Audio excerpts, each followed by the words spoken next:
This is my favorite tool for concussion recovery. Hi, I'm Dr. Mark Eisig. Today we are going to talk about why a heart rate monitor is my absolute favorite tool, must-have tool for folks recovering from concussion. What's consistently showing up and gaining more and more evidence year by year is exercise, subsymptom exercise, graded exercise on a bike, on a treadmill. And the way we dose that exercise, what we're doing is we're dosing your exercise by heart rate. And that's why I love the heart rate monitor, is because we can get a very specific heart rate based on a Buffalo concussion treadmill test, based on a Turk murmur auscultated at the carotid. Different metrics of autonomic function can tell us which heart rate we want you at, so that you're below symptom threshold, but you're still progressing through your concussion recovery. So exercise dosing is the first big reason.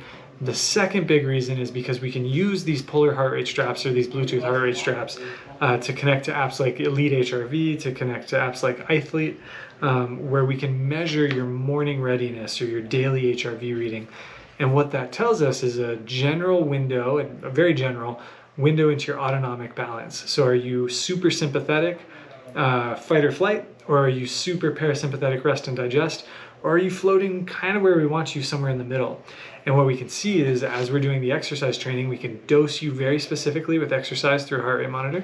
And we can have you do morning readings so we can see, are we pushing you too hard into the sympathetic?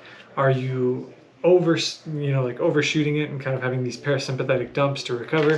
Or are we kind of right in this sweet spot? And so that's why I really love this tool, is because until you can figure out your autonomics, until you can figure out your blood flow and your sympathetic, parasympathetic balance in recovery, nothing else you really do is going to be as impactful as it could be. If you can't properly distribute blood flow and you can't properly tolerate gravity from lying to standing to seated positions, other stuff isn't going to stick as well. You're not going to have as much juice and as much fuel, as much oxygen and nutrition for that physical therapy, for that visual vestibular therapy, for whatever else you're doing in concussion recovery. So that's why I consider this the most fundamental tool for folks, is I'm going to dose your exercise so that we can track your exercise tolerance, and I want to track your autonomic recovery, and this is the way we do it. So it is my super favorite tool. You can go ahead and pick that up. I'm not affiliated with Polar. You can find these on Amazon. You can find it on Polar. I'm not affiliated, but I love that band, so I use the Polar H10 with my patients. If you found that video helpful, go ahead and give it a thumbs up. If you'd like to learn more about concussion recovery, post-concussion recovery, go ahead and give my account a follow.